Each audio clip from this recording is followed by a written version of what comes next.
அடியன் சுவாமி, என்ன அடியன் காட்டால மாவலையை வச்சுட்டு பார்த்துட்டு இருக்கு? என்ன விஷயத்துக்காக?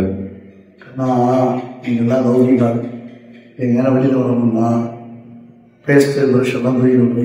ஆமாம், அது தைக்கிறதுக்கு எல்லாம் எடுத்துன்னு போனோம். பல் தேய்ச்சது ப்ரஷ்ஷை பையில் தானே. ஆமாம் அடியன், அது எச்சல் தானே. கரெக்டு. ஆமாம், எச்சல் தானே.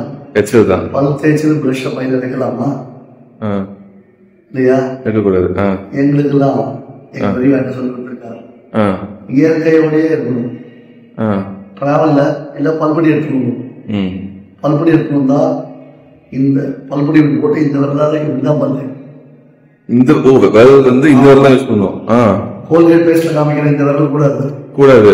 அது கோல்கேட் பேஸ்ட் சொல்லி காமிக்கிறேன். விரல் இந்த விரல் தான். பல்பொடி எடுத்துட்டா பவித்திர விரல் தான் பல் தேய்க்கணும். மாவல் பல் தேய்க்கிறது.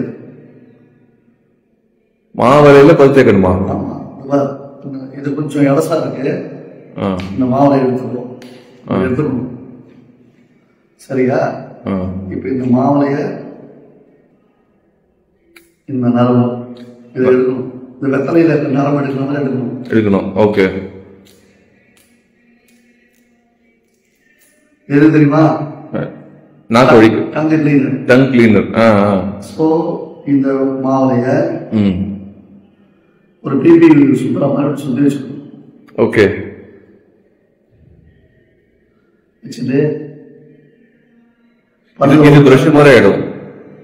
நீங்க 10 கோல்கேட் தேய்ச்சாலும் உங்களுக்கு இந்த மென்தால் எஃபெக்ட் வராது. வராது. இந்த இடசு மாவளையில தேய்ச்சி பார்ப்பல. சோ இது தேய்ச்சா பேஸ்ட் தேய்க்கிற எஃபெக்ட் வந்துடும். ஒரு பேஸ்ட் தேய்க்க அதை விட இது இந்த எஃபெக்ட் பேஸ்ட்ல வராது.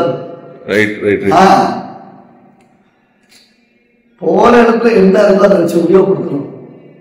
இந்த மாதிரி எந்த யூஸ் பண்ணலாம்? மாவலை தான் யூஸ் பண்ணுவோம். மாவலை தான் யூஸ் பண்ணுவோம். அப்புறம் தாளம் பல்லு குருதி. இது நான் பண்ணிட்டு கிழக்க பார்த்து பல் தேய்க்கூடாது.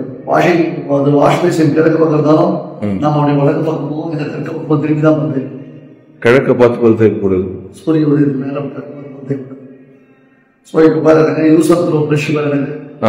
Very simple. ஓகேவா? பல் தேய்க்க போலாமா? அடியன்.